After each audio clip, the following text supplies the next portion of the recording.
Greetings guys, it's Jerry Pincus, and in today's episode I'm going to talk to you about how to save money on your utility bills Monday, and I'm going to tell you the tips and the strategies on how you can actually get it done, do it yourself. So I'm glad to see all of you guys smiling faces, even though I can't see your smiling faces. I know some of you are smiling anyway, so go ahead and click like, and so you'll give me a smiling face. Anyway, so let's go ahead and cover these tips in today's episode. So as a real estate broker and a homeowner myself, obviously, I'm trying to always find ways to save money, and I think you guys are as well. But here's some tips that I want to give you about how you can go about doing that. So the first tip, number one, is wash your clothes in cold water. Now, people think that you can't wash clothes in cold water. Today's technology, today's washing machines have the capability to clean a lot more efficiently, and you'd be surprised if you don't use the hot water, if you use cold water, and even try to go warm. So if you're used to using it in hot, you'll be amazed at the amount of money that you will save on your laundry bill.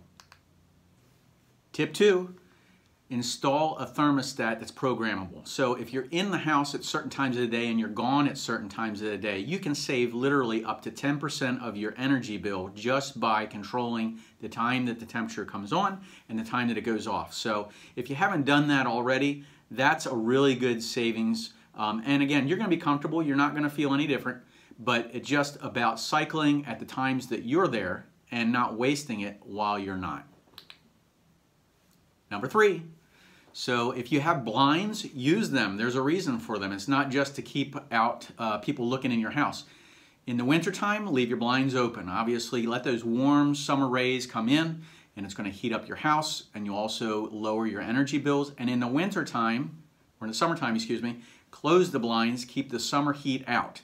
The other tip is if you have shrubbery and bushes and that sort of thing, a lot of times you can plant around the house, and that can be a big savings as well.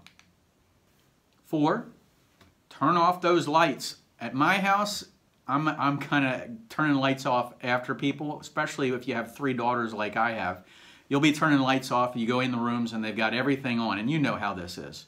So you don't have that problem, do you? So anyway, here's the deal. You can also find a lot of phantom energy being used in your house. Here's the deal. If you have light strips, you know, those power strips, turn those things off and just watch your meter outside.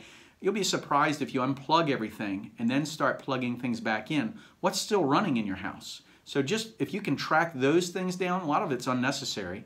Maybe something that's plugged in that you don't even think about, and it's there 24/7, 365. Check it out. I mean, you can actually save some money on that, on things that you don't even use. You can plug them in when you need them, and they're just running anyway. Number 5, if you haven't done this already, I'm crazy about this. Everything in my office here is LED lighting. In the ceilings, in the bathrooms, outside the building, the perimeter, LED lighting. In my house, I do have LED and I also have the regular lighting, but I just want to give you a heads up. You can save some major money this way. If you haven't already switched out, they come in light bulb form, so you can screw or unscrew. But where you can, next time you're upgrading lights, you can also put those lights in your ceiling now. They're very flush. And also anything that you have perimeter lighting. A lot of the stores now, I don't even know that you can get the other way. Remember the old curly Q bulbs and we were saving so much then? Today, LED. Put LED everywhere you possibly can. 6, check out the Energy Star label. So if you're buying anything new, you got to buy appliances eventually when they break and everything. Every time you buy something new, make sure it's the most efficient, and because that can save you up to 30% on your energy bill alone just in the major appliances. 7, use low flow water savers at your spigots and in your showers. Now, I do have some rental properties, and I will put in the low flow restrictors in, because obviously if you're paying the water bill, you want to do that, and I know a lot of landlords do that too. But around the house, the amazing part is you won't believe, we just upgraded here at the office the ADA bathroom toilets, which sit up higher, of course. But the other thing with that is their water flow is much more efficient in the bowl, and also less water going out down the drain. That's your money, big savings. So if you got to upgrade, go do it and get the more energy efficient, water efficient appliances, or not appliances, but restrictors, and also in your shower. 8. Okay, so you want air filters to filter the air in your house. You want to get the dust out of your house. Make sure you change those. You know, the filters that are really the high efficiency, that where you can't see through them, they do slow and restrict the things down. They'll catch a lot more, but the thing that you want to make sure about is that you're getting proper airflow through. I talk to a lot of home inspectors when they go in and look at houses, and we do as well, because this is what we do every day. We're in houses all the time. I just want my team, if we sat down and talked about how many dirty air filters we see, slows down the system's performance. It's amazing what a difference in just changing that out. Every 30 days you should be taking a look at it at least and changing those out. 9, you want to make sure that you can reduce the heat in your hot water tank. Now, if you don't have a tankless water heater, which is very efficient, it comes on only when you turn the water on for hot water. The second thing is the tank that you're storing this hot water in. If you take that temperature down to 130 as opposed to higher, there's settings on there if you open the door up. There's settings in there that you can adjust, and if you take it down to 130, you're going to save big money on your hot water. My daughter just asked me to turn hers up because when she moved into her place, they actually had it turned way down, so we turned it up. But just amazing what the difference will be. 10. Okay, so you want to seal up all those door cracks. If you have a door and you can see light through the door, guess what? Your heat, your air, it's all going out through that door. And when you go in and out, obviously you know this, I've got kids and I said that before, but you know how kids leave the door open and that sort of thing? Go in and out as quick as you possibly can. But the real thing is any gaps. If you see a window, if you see any kind of a thing that needs to be caulked, caulk it. If you go to Home Depot, caulk is very inexpensive. You're going to get your money back on that one quick.